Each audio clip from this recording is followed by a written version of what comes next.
Dispensary और सरकारी अस्पताल की व्यवस्था चरमराई हुई है और यही कारण है कि देश भर में लोग आज सरकारी अस्पताल में ना जाकर प्राइवेट अस्पताल में इलाज कराना पसंद करते हैं, चाहे उनके पास पैसा हो या नहीं। इस देश में 8 साल पहले जब अरविंद केजरीवाल जी की दिल्ली की सरकार बनी तो पहली बार सरकारी अस्पतालों को प्राइवेट अस्पतालों से बेहतर बनाने की बात हुई।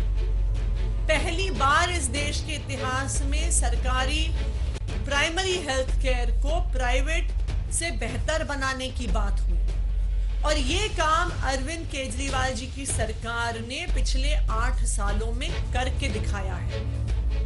आज दिल्ली का जो मोहल्ला क्लिनिक का प्राइमरी हेल्थ केयर का मॉडल है, ना सिर्फ उसकी दिल्ली में बल्कि उसके पूरे देश में और पूरी दुनिया में तारीफ होती है।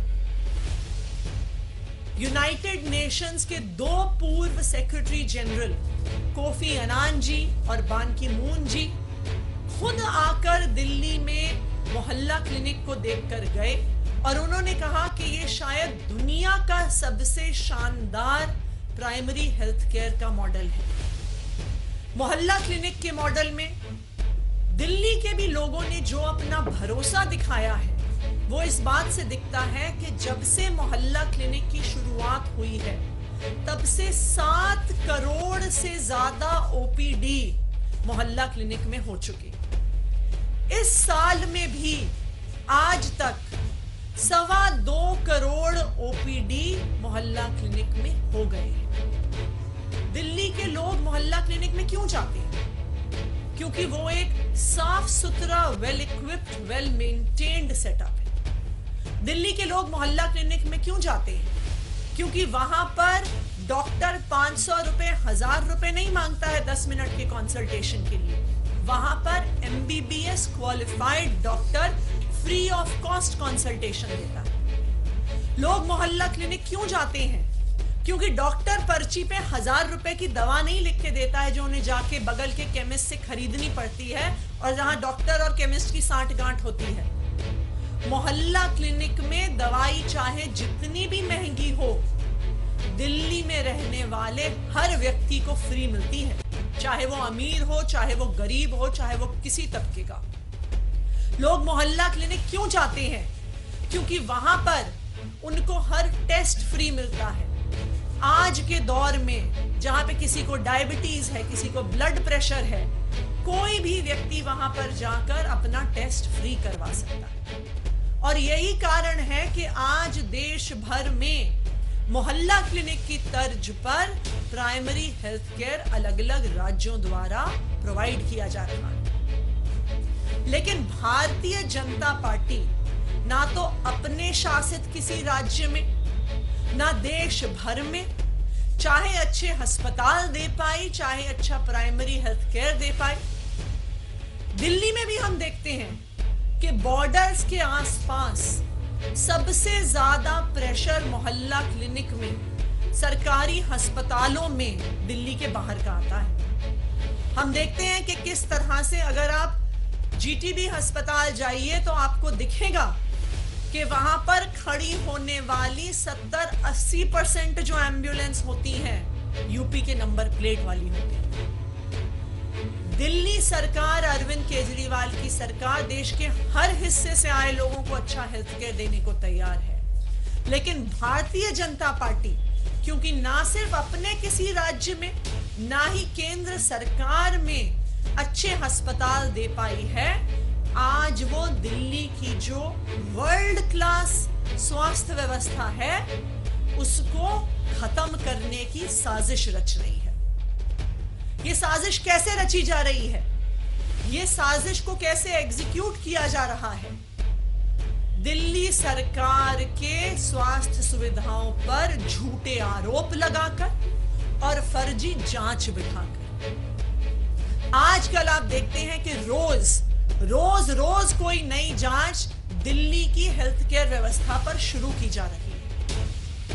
आम आदमी पार्टी ने, दिल्ली सरकार ने आज तक कभी भी किसी जांच से इनकार नहीं किया है, ना हम किसी जांच से पीछे हटे हैं। हम तो कहते हैं कि जांच कर लो। आज तक दिल्ली सरकार के किसी भी मैटर में जहां पे बार बार हल्ला किया गया कि भ्रष्टाचार है, भ्रष्टाचार है, 1 रुपए के भ्रष्टाचार का सबूत नहीं मिला।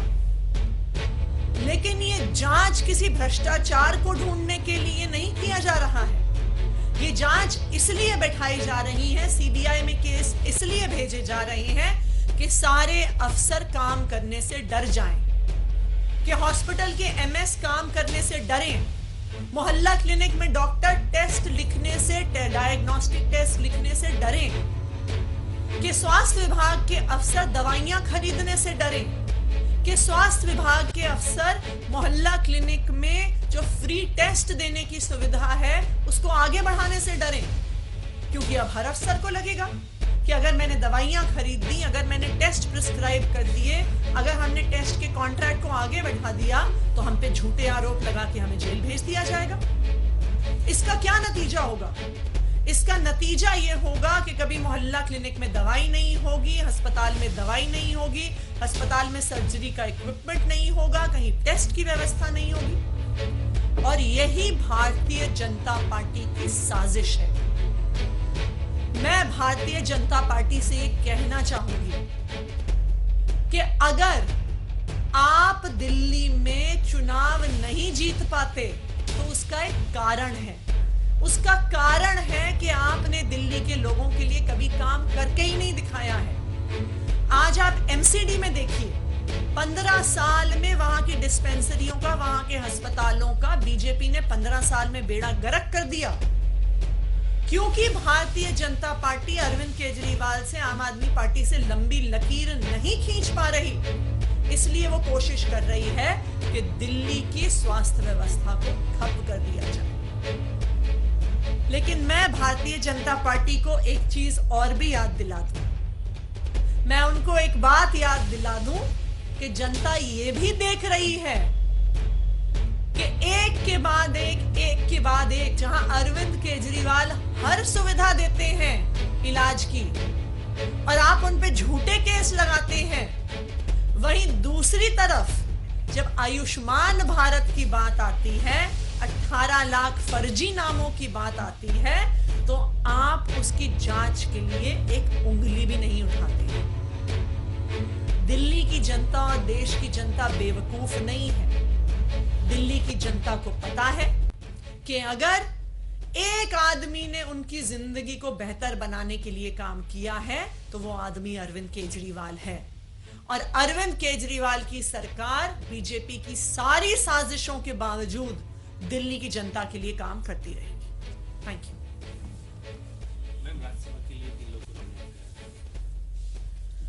राज्यसभा के लिए आम आदमी पार्टी की तरफ से 3 लोगों को नॉमिनेट किया गया है।